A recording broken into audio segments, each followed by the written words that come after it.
کہ دو آدمی لڑ رہے ہیں، ایک جو ہے وہ پھینک دیتا اپنے ہتھیار، گویا کہ سرنڈر کر دیا. یہ سرنڈر ہے. اسلام سرنڈر ہے اللہ کے سامنے. الاسلام یہ ہے در حقیقت جڑ. وعمودہ الصلاۃ، اور عمود جو ہے اس کا تنا وہ نماز ہے. ویسے بھی آیا ہے الصلاۃ عماد الدین، نماز جو ہے وہ دین کا ستون ہے. وہ عماد اور عمود لفظ تو ایک ہی ہے. وعمودہ الصلاۃ، اس کا عمود جو ہے، اس کا تنا جو ہے، اس کا ستون جو ہے، وہی میں عرض کر رہا تھا کہ عمارت کا تصور کریں گے، عمارت میں بھی ایک بنیاد ہوتی ہے، پھر ستون ہے، ستون پر چھت ہوتی ہے.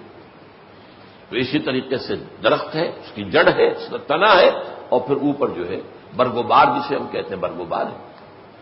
تو فرمایا کہ اس کا عمود جو ہے، تنا یا جو اس کا ستون ہے، وہ نماز ہے. وذروۃ سنامہ الجہاد، اور اس کے چوکی کا عمل الجہاد ہے. اب یہ ہے اصل میں سمجھنے کی بات. ہمارا ذہن سارا کا سارا وہ ارکان اسلام کے اوپر جمع ہوا ہے. جو وہ بہت دیندار ہیں وہ بھی 12 دن 5 کا تو کر لیں گے معاملہ، لیکن اس سے آگے نہیں جاتے. اس لیے میں نے آیت آپ کو سنائی تھی. حقیقی مومن صرف وہ ہیں جو ایمان لائے اللہ پر، اس کے رسول پر، پھر شک میں ہرگز نہ پڑے، یقین والا ایمان. ثم لم یرتابوا، ریب نہ ہو، بالکل یقین بن جائے. وجاہدوا باموالہم وانفسہم فی سبیل اللہ، اور جہاد کیا انہوں نے اپنی جانوں اور مالوں کے ساتھ اللہ کی راہ میں. اولئک ھم الصادقون، صرف یہی لوگ سچے ہیں. یعنی اگر یہ دعویٰ کریں کہ ہم مومن ہیں تو ان کو یہ حق پہنچتا ہے. لیکن اگر یہ جہاد ہے ہی نہیں، دل میں یقین ہے ہی نہیں، بہرحال ایک عقیدہ ہے، والدین سے سن لیا، یا جب اسلام کو اللہ نے فتح دے دی تو فوج در فوج لوگ جو ہیں وہ داخل ہو رہے ہیں. وہ داخل ہونا اصل میں اس بنیاد پر تھا کہ اب it's no use resisting any more, اب ہم مقابلہ نہیں کر سکتے، we have to surrender. Surrender کا لفظ میں نے استعمال کیا تھا. تو در حقیقت قرآن نے کیا کہا؟ یہ کہتے ہیں ہم ایمان لے آئے. ان سے کہہ دیے تم ایمان ہرگز نہیں لائے ہو، ہاں تم کو ہم نے سرنڈر کر دیا ہے. قالت الاعراب آمنا قل لم تؤمنوا ولکن قولوا اسلمنا، ہم نے سرنڈر کر دیا، اب ہماری مخالفت ختم ہو گئی.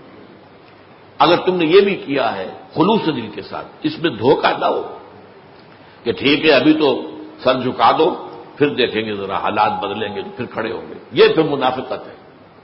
لیکن اگر اس قسم کی کوئی بات دل میں نہیں ہے تو اگر آپ ایمان لائے ہیں اشہد ان لا الہ الا اللہ واشہد ان محمد رسول اللہ، آپ مسلمان مان لیے گئے، بس ٹھیک ہے، اب آپ کی جان اور مال محفوظ ہے. تو اس اعتبار سے اسلام جو ہے وہ سرنڈر ہے. تو راس الامر الاسلام وعمودہ الصلاۃ وذروۃ سنامہ الجہاد.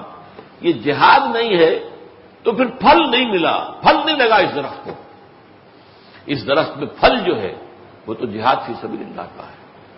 البتہ اس میں یہ ہے کہ سمجھنے کی بات ہے کہ جہاد کے معنی لوگوں نے صرف جنگ سمجھے، نہیں. جہاد کے لیے قتال، جنگ کے لیے قرآن کی اصطلاح ہے قتال فی سبیل اللہ. سورہ صف میں یہ دونوں الفاظ آئے ہیں. قالت، وہاں جو فرمایا گیا کہ یا اہل ایمان هل ادلکم علی تجارت تنجیکم من عذاب علیم، کیا میں تمہیں وہ کاروبار بتاؤں جو عذاب علیم سے چھٹکارا دلا دے. تؤمنون باللہ ورسولہ وتجاہدون فی سبیل اللہ باموالکم وانفسکم، یہاں جہاد کی اصطلاح آ گئی. ایمان پختہ رکھو اللہ پر، اس کے رسول پر، جہاد کرو اللہ کی راہ میں جانوں اور مال کے ساتھ. یہ ہے آیت نمبر 11 سورہ صف کی. اور آیت نمبر 4 میں کیا ہے؟ ان اللہ یحب الذین یقاتلون فی سبیلہ صفا کانہم بنیان مرصوص. اللہ کو محبت تو اپنے ان بندوں سے ہے جو اس کی راہ میں جنگ کرتے ہیں، ایسی صفے باندھ کر جیسے سیسا پلائی ہوئی دیوار ہو کہ دشمن اس کے اندر کوئی رکھنا پیدا نہ کر سکے. تو قتال فی سبیل اللہ بھی ہے، جہاد فی سبیل اللہ بھی ہے.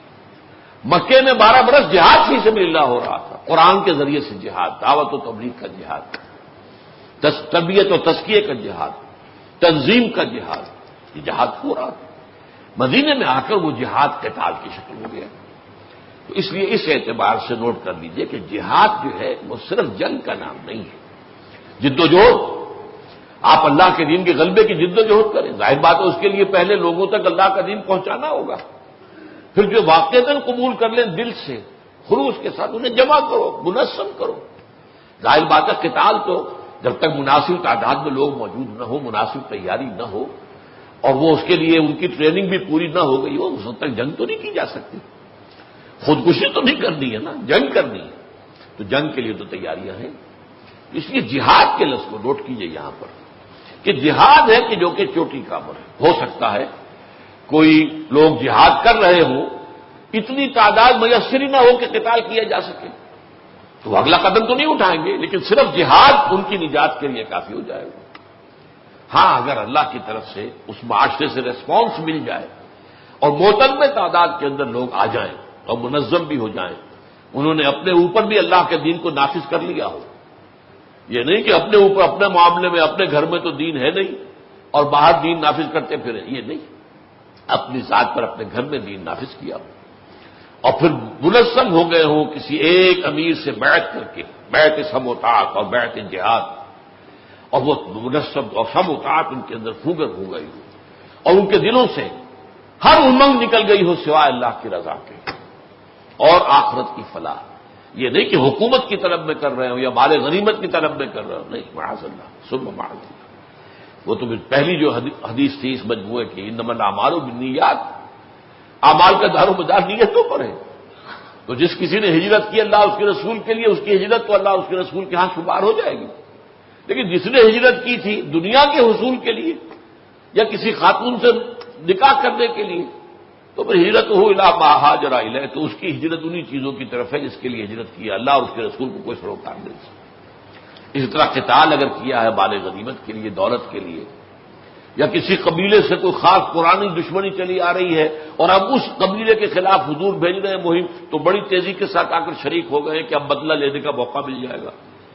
اگر ایسے جذبات ہیں تو یہ جہاد فی سبیل اللہ نہیں، یہ قتال فی سبیل اللہ نہیں، قتال فی سبیل نفس ہے، نفس کے لیے قتال کر رہے ہو۔ تو وہ جبکہ انسان کے دل سے ہر امنگ، ہر آرزو نکل جائے سوائے اللہ کی رضا اور آخرت کی فلاح کے، اس کے لیے جو جد و جہد بھی وہ جہاد میں ہے۔ ثم قال، اب اس کے بعد حضور مزید جو ہے حکمت کا ایک لمحہ، یہ جو ہے اس طویل حدیث کے اندر یہ موجود نہیں ہے، یہ گویا کہ اس حدیث کا جو ہے اضافی جو اس کے اندر حکمت کا خزانہ ہے۔ الا اخبرک بملاک ذالک کلہ، اے معاذ میں تمہیں نہ بتاؤں ان تمام معاملات کی روح رواں کیا ہے، کیا چیز ہے کہ جو ان تمام اجزاء کو جوڑے گی اور اس کو صحیح روح پر اور صحیح جو ہے روح کے ساتھ آگے بڑھائے گی۔ بملاک یہ اصل میں عرب کہتے ہیں القلب ملاک الجسد، دل جو ہے وہ پورے جسم کے لیے ملاک ہے، وہ روح رواں تو وہی ہے، دل دھڑکتا ہے تو زندگی ہے، دل بند ہو جائے تو زندگی ختم ہے۔ تو میں اس تمام معاملے کا جو روح رواں ہے وہ جو میں تمہیں نہ بتاؤں۔ اور اس کے بعد قل تو حضرت معاذ کہتے ہیں کہ میں نے یہ عرض کیا بلا یا رسول اللہ، اللہ کے رسول ضرور ضرور ضرور فرمائیے۔ فاخذ بلسانہ، تو حضور نے اپنی زبان مبارک کو پکڑا اور فرمایا کف علیک ھذا، اس کو روک کر رکھو، اس زبان سے کوئی غلط کلمہ نہ نکلے، کوئی غیبت نہ نکلے، کوئی تہمت برآمد نہ ہو، کوئی ظالمانہ کلمہ، کسی کی خام خواہ عزت کے اوپر حملہ نہ ہو، روکو اس کو، تھام کے رکھو، زبان کو روک کر رکھو۔ یہ بات جو ہے قرآن مجید میں بھی سورہ احزاب میں جو آئی ہے، یا ایھا الذین آمنوا اتقوا اللہ وقولوا قولا سدیدا، اہل ایمان اللہ کا تقوی اختیار کرو اور بات وہی کہو زبان سے جو سیدھی ہو، درست ہو، صحیح ہو۔ اگر یہ دو کام ہو جائیں، دل میں تقوی اور زبان کا کنٹرول، تو فرمایا یصلح لکم اعمالکم ویغفر لکم ذنوبکم، اللہ تمہارے سارے اعمال درست کر دے گا۔ ایک اور حدیث میں الفاظ آئے ہیں، مجھے دو اپنے اعضاء کی ضمانت دے دو کہ اس کا غلط استعمال نہیں ہوگا، صرف دو اعضاء۔ فرمایا تم دو اعضاء کے مجھے گواہ ضمانت دے دو کہ کنٹرول میں رکھو گے، اس سے کوئی غلط حرکت نہیں ہوگی۔ جنت کی ضمانت مجھ سے لے لو. اور وہ کیا ہے؟ ایک وہ جو تمہارے دونوں گالوں کے درمیان ہے یعنی زبان، اور ایک وہ جو تمہاری دونوں رانوں کے درمیان ہے یعنی شرمگاہ. ان دو کا کنٹرول، ان سے ان کے ذریعے کوئی غلط کام نہ ہو تو جنت کی ضمانت مجھ سے لے لو. تو حضور نے فرمایا، آپ نے پکڑا اپنی زبان کو، کف علیک ھذا، اس کو روک کر رکھو. قلت یا نبی اللہ، اب دیکھیے سادگی دیکھیے، حضرت معاذ کیا کہہ رہے ہیں. اور یہ کون ہے جن کے بارے میں حضور نے فرمایا عالمہم بالحلال والحرام معاذ بن جبل، میرے صحابہ میں حلال اور حرام کا سب سے زیادہ جاننے والا، یعنی یوں کہیے کہ ہم کہیں گے فقہ کا سب سے بڑا ماہر، وہ ہے معاذ بن جبل. کیا حرام ہے کیا حلال ہے اس کو پوری طریقے سے تمیز کرنے والا. اور وہ کہتے ہیں اس بات پر حیران ہو کر، یا نبی اللہ، اے اللہ کے نبی،